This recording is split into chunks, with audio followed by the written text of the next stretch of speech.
सरकारी सेवाओं को डिजिटल करने की राह में लगातार आगे बढ़ रही सरकार के कुछ फैसलों से आम आदमी परेशान भी है। सरकार के कुछ ऐसे फैसले हैं जिसमें से एक फैसला स्टाम्प पेपर को ऑनलाइन करना। आखिर क्यों स्टाम्प लोगों के लिए जी का जंजाल बन गया है, इस रिपोर्ट में देखिए। भीषण गर्मी में लगी लोगों की ये लंबी लंबी लाइनें इस बात की ओर इशारा कर रही है कि जब बिना योजना के कोई काम किया जाता है तो हालात कैसे बद से बदतर हो जाते हैं। लाइन में लगे ये लोग स्टाम्प पेपर को खरीदने के लिए अपनी बारी का इंतजार कर रहे हैं। आप सोच रहे होंगे कि आखिर ऐसा क्या हुआ कि लोगों को स्टाम्प पेपर को खरीदने के लिए इतनी मारामारी करनी पड़ रही है।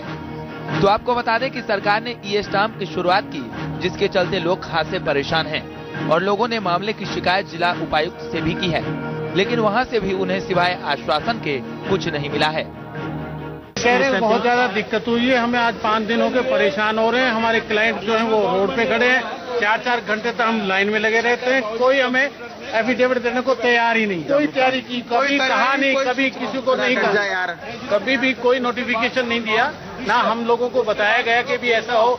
सडनली इन लोगों ने ऐसा किया है, जिसकी वजह से ये डिफिकल्टी आई है। तो उपायुक्त से नहीं मिले? क्या उपायुक्त से मिले हैं कि he has not taken any action against orders. तो क्या आश्वासन मिला वहाँ से? हम आश्वासन भी देखेंगे। कितनी देर होगी खड़े हुए? लगभग 3.5 घंटे हो गए। 3.5 घंटे हो गए। किस लिए आपने स्टैम्प पेपर लेना था? जरूर देना था सर, कोर्ट में देने के लिए। अच्छा, तो क्या और कहीं स्टैम्प पेपर मिल नहीं रहा है? ये बताते हैं कि वो कहीं मिलता है, नहीं मिल रहा है। आपको ऑनलाइन लेना आता है क्या स्टैम्प पेपर?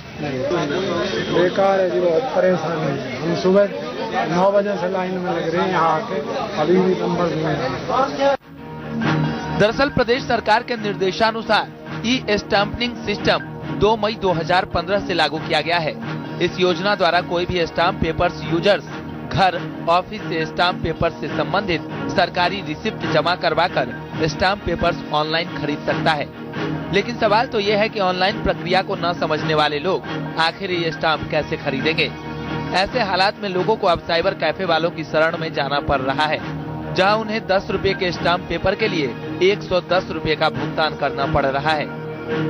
जहां तक इंटरनेट की बात है, अभी गांव-गांव में तो इंटरनेट पहुंचा नहीं है, ब्रॉडबैंड की सुविधा है नहीं, और इन्होंने ई स्टैंपिंग लागू कर दी है। एक आम आदमी जब स्टैंप पेपर लेने जाता है, वहां से सुनता है कि ई स्टैंपिंग हो गई है, तो वो दर धक्के खाता है। वो पूछता है कहां से होगा, क्या नहीं होगा। फिर वो साइबर कैफे वालों के पास जाता है। साइबर कैफे वाले रजिस्ट्रेशन के नाम के 50 रुपए लेते हैं, और फिर नेट बैंकिंग, अपनी नेट बैंकिंग इस्तेमाल करने के नाम पे 50 रुपए और लेते हैं। यानी 10 रुपए का स्टैंप पेपर 110 रुपए में उनको लेना पड़ रहा है। शुरुआत पब्लिक को पब्लिक के लिए समस्या पैदा करने के लिए सरकार ने की है। ये सुविधा नहीं, असुविधा ज्यादा कर दी है। एक स्टाम्प वेंडर, अगर आप कहीं भी स्टाम्प निकालना चाहो, 15 मिनट डिटेल्स अपलोड करने में और प्रिंट निकलने में लगता है। अब 10 रुपए का अगर हम स्टाम्प पेपर खरीदें तो उस पर एक स्टाम्प वेंडर का कमीशन 30 पैसे बनता है, 3% से। अब 30 पैसे में वो 15 मिनट इंटरनेट भी चलाएगा और पेपर भी लगाएगा। उसके बाद में वो आपको 10 रुपए का स्टाम्प पेपर कितने रुपए में दे? हालात क्या है वो अब आप समझ गए होंगे। अगर सरकार ई स्टाम्प सेवा की शुरुआत करने से पहले जमीनी हकीकत को जाना होता तो शायद आज ऐसी परिस्थितियां नहीं होती। खैर, अब सवाल तो यही है कि आखिर कब सरकारी मशीनरी इन लोगों की समस्या को समझते हुए प्रभावी कदम उठाएगी। गुरुग्राम से देवेंद्र भारद्वाज, इंडिया न्यूज, हरियाणा।